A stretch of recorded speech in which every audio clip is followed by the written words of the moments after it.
Bonjour tout le monde, bienvenue dans cet épisode intitulé Méta-titre et méta-description. Dans cet épisode, nous allons voir comment ajouter un tag titre et une méta-description pour les pages statiques, ainsi que pour les pages dynamiques créées à l'aide du système de gestion de contenu, CMS.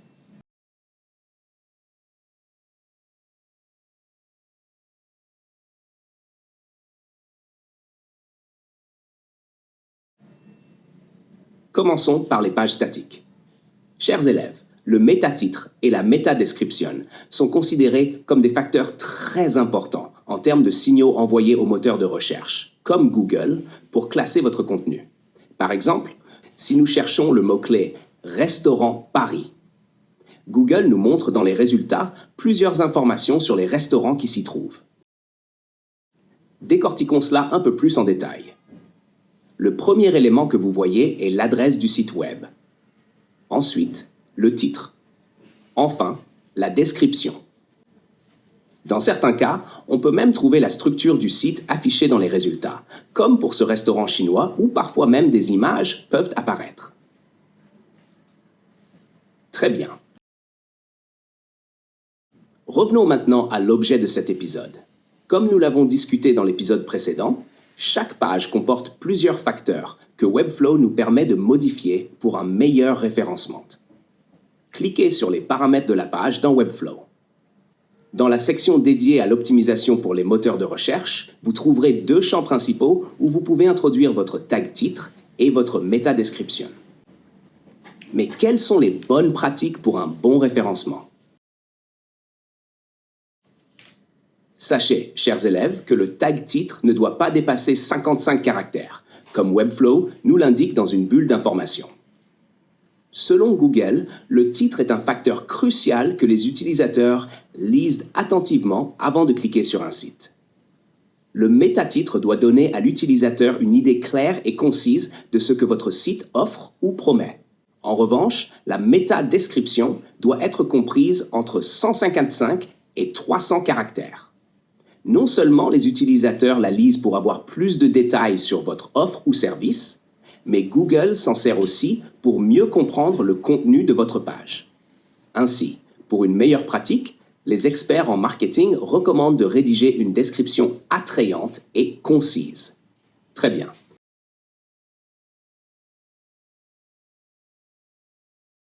Passons maintenant aux pages dynamiques. Comme nous l'avons dit, chaque page a besoin d'un tag titre et d'une métadescription pour un meilleur référencement. Revenons à notre premier site créé ensemble dans les premiers modules.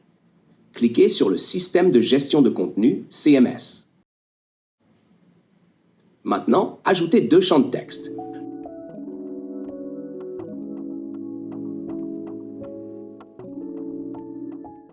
Le premier sera consacré au métatitre et le second à la métadescription.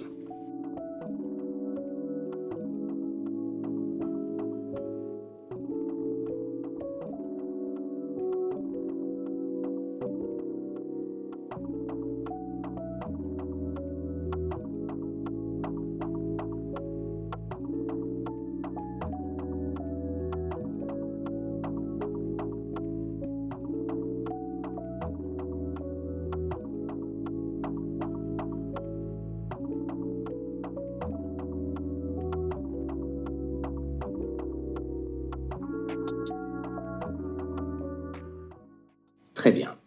Ajoutez ensuite le contenu pour chacun d'eux.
revenez aux paramètres de la page.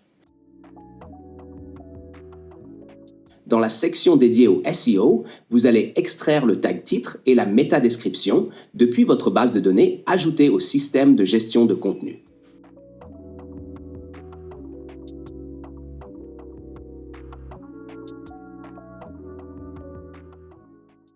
Bravo!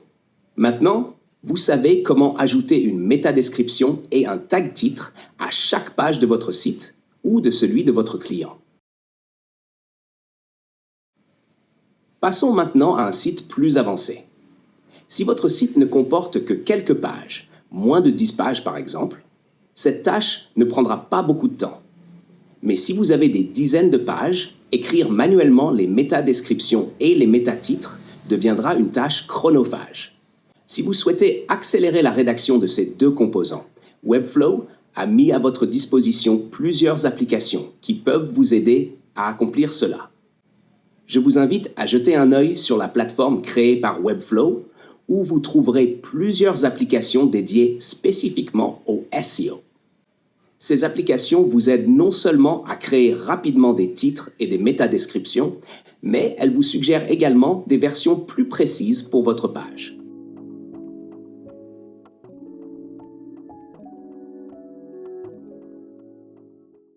Si vous trouvez une application intéressante et souhaitez l'ajouter à votre site, c'est simple.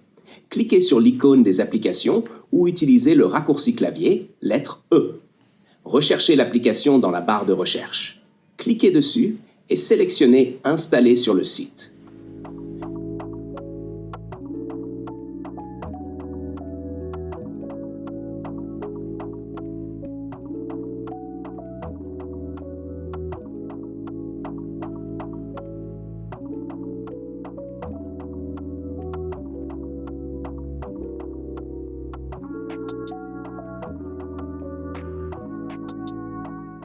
Cochez le site sur lequel vous souhaitez installer l'application, puis cliquez sur « Autoriser ». Le reste du processus est très simple à suivre.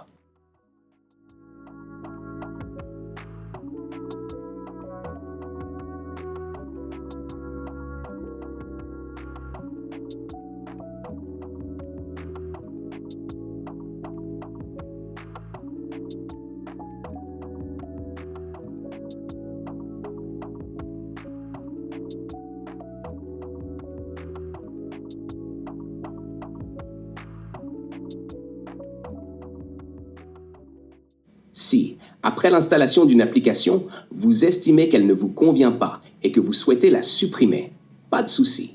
Cliquez sur les paramètres généraux du site, allez dans la section « Applications et intégration ».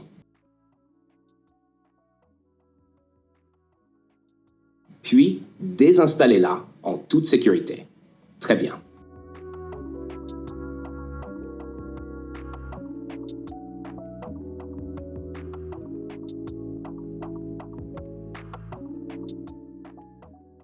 Avant de terminer, un petit conseil que je veux partager avec vous. Comme vous le savez, chers élèves, Google met à jour régulièrement son algorithme. Pour cette raison, je vous recommande vivement de lire régulièrement des articles sur l'optimisation pour les moteurs de recherche. Google publie souvent des bonnes pratiques détaillées et les suivre vous permettra d'obtenir un meilleur classement.